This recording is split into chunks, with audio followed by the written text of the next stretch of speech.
Hi guys! So we've been looking at how an electron can move from one state to another. So we know that electrons usually occupy what's called the ground state, but if they absorb energy, so this is a photon, they can move to an excited state, right? And then when they move back down, they will emit this photon of the same amount of energy. So we've been looking at this model, which is just the orbital model, so this, the circles, just in a different form. So it's saying that this particular atom, hydrogen, an electron can occupy all these different states depending on the amount of energy that it has absorbed. The numbers, remember, they're negative to just indicate that the electron is stuck inside the atom. So the negative really doesn't mean anything for us. So if I'm in the ground state, in order to completely leave the atom, the electron would need to absorb 13.60 electron volts of energy. So a photon would need to be absorbed, that's 13.6 electron volts. So this is our ground state, right? And what I want to know, in order to move to any other state, the electron must absorb energy. We know this.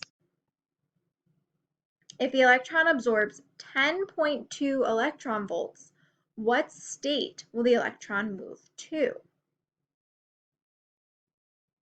The electron will move to the n equals 2 state.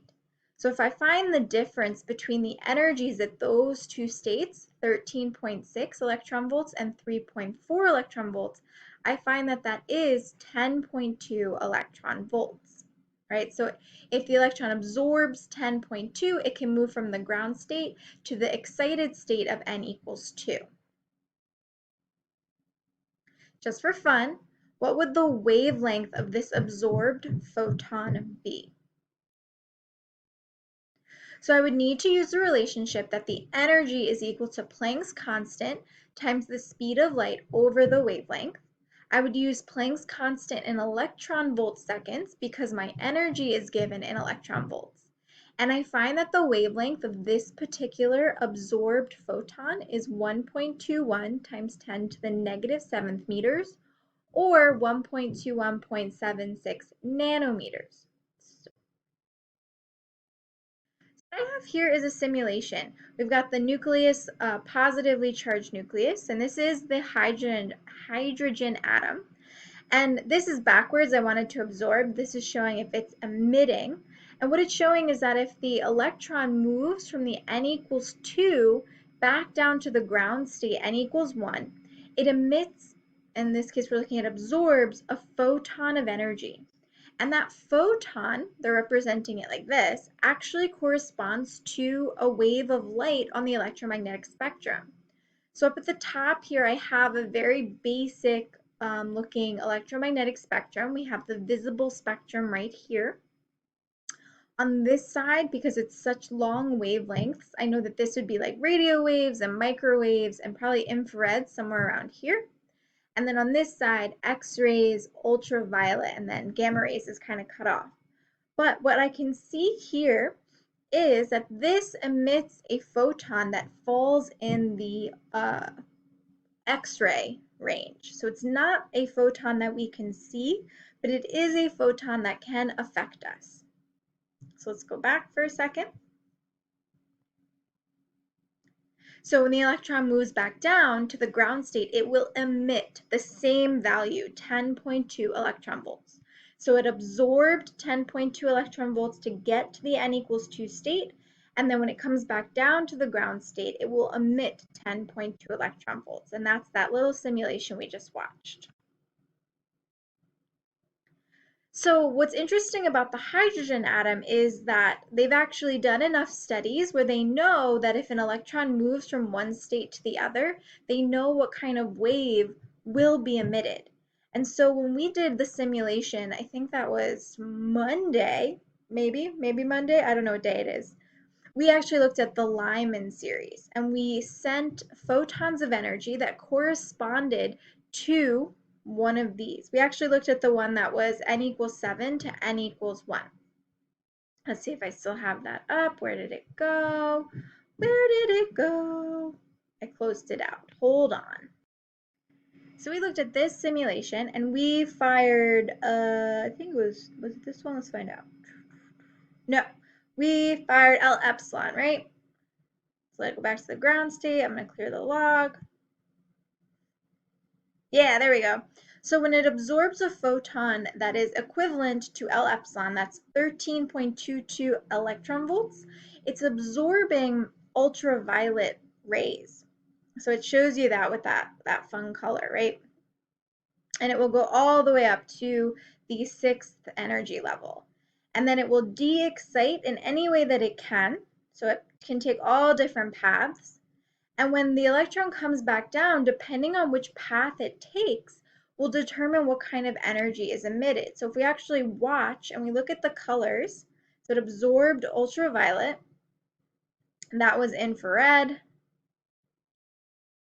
that was another ultraviolet. So sometimes it emits colors that we can actually see, and sometimes it emits waves that just we can't see.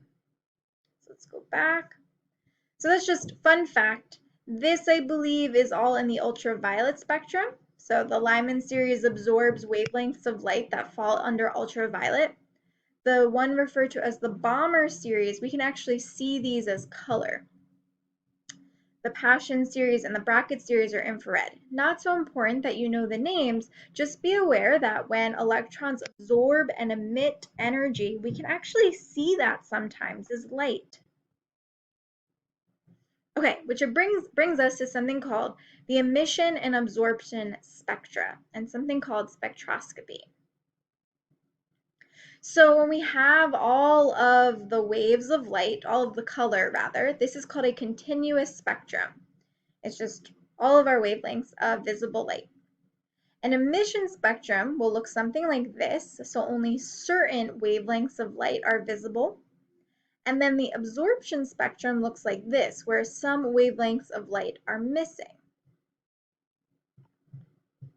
So the emission spectra, it happens because electrons emit energy. They return to the ground state. And the energy corresponds to specific frequencies that we can see as color. And this generates the emission spectrum. So if we look back at this diagram, what this is saying is this particular element absorbs frequencies of these colors. It will absorb red, it will, I'm sorry, excuse me, it will emit. So as the electron moves back down to the ground state, it will emit red, it will emit yellow, two different kind of greens, a very light blue, and then darker blue into maybe like almost a purpley violet color, indigo, if you will. And then the absorption spectra, it results from the photons that are being absorbed. So this same element, it's showing that when the electron moves from the ground state to a higher state, it absorbs that same red color, that same yellow, and that's why it's missing because it was being absorbed. Those two shades of green, the light blue and the dark blues. So why do we care? So this is a very important tool in studying space. It actually allows us to identify the different like chemical makeup of stars and galaxies and things like that. We use it often to determine the velocities of galaxies.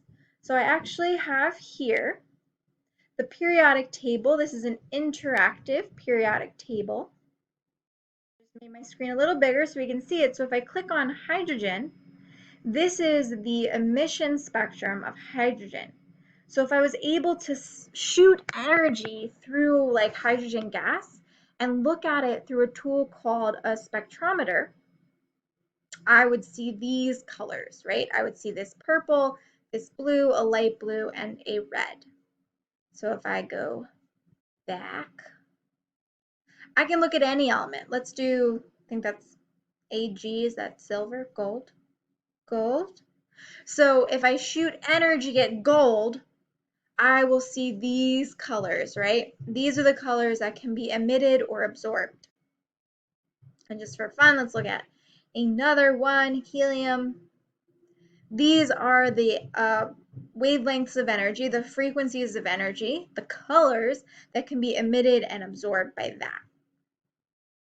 So this is kind of what it would look like. If you just have a light source, and this is like if you send it through a prism, right? You've all seen, or hopefully you've seen that Pink Floyd album cover where light is being sent through a prism and you just get a continuous spectrum. You get a rainbow of light. If I send energy in the form of light through some mysterious gas cloud, and I look at it through this prism, I would see that it would absorb this particular color, this wavelength, and in turn it would emit that same particular color. So when I look through the spectrometer, when I look through this prism tool, I would see that it emits this. And then I could compare that to what I know about the elements, so looking back at that periodic table, and actually determine what element is happening in this gas cloud. So we're going to try this for real, right? And I'm going to post this if it's a little hard to see in the video. And what I have here, not to color scale, but what I have here is the emission spectra of hydrogen, helium, lithium, and sodium. So if I sent light through these gases and then looked at it through a prism, these are the colors that I would see. These are the wavelengths that I would see. And so what I would like you to do is to determine what is the chemical makeup of this element right here, this unknown element. And what I would do is I would compare where the lines occur and match it to where the lines occur here. So right away, I'm going to eliminate helium because I have like these patterns of lines and they don't seem to occur in this at all. So there's no helium. Now, is there hydrogen? So if I look, this first line seems to match. This second line seems to match. The third line matches, and so does this fourth line. So there is hydrogen. And then I see this double line here that looks exactly like what's happening in the sodium emission spectrum. And then there's nothing that matches with lithium, right? Let's just double check that. No, so there's no lines. I don't really have any at this, let's call that like 675-ish nanometers. Nope. I don't have it at around that 625. And I don't have this one around 550. So this particular chemical is made up of sodium and hydrogen. So now you're going to try the same exact thing, but with this unknown compound chemical, right? So same process. Do I have a line that occurs somewhere within that hydrogen? Looks like it. So it looks like we have hydrogen in there. What about helium? Yes, because there's lines that match the same pattern that's happening in the helium. Do I have lithium? I do. And no sodium, because there's nowhere does this little double line occur in this emission spectrum. So this unknown compound, unknown chemical, is made up of hydrogen, helium, and lithium. So there is a quiz posted, and you guys are going to try this on your own. Good luck.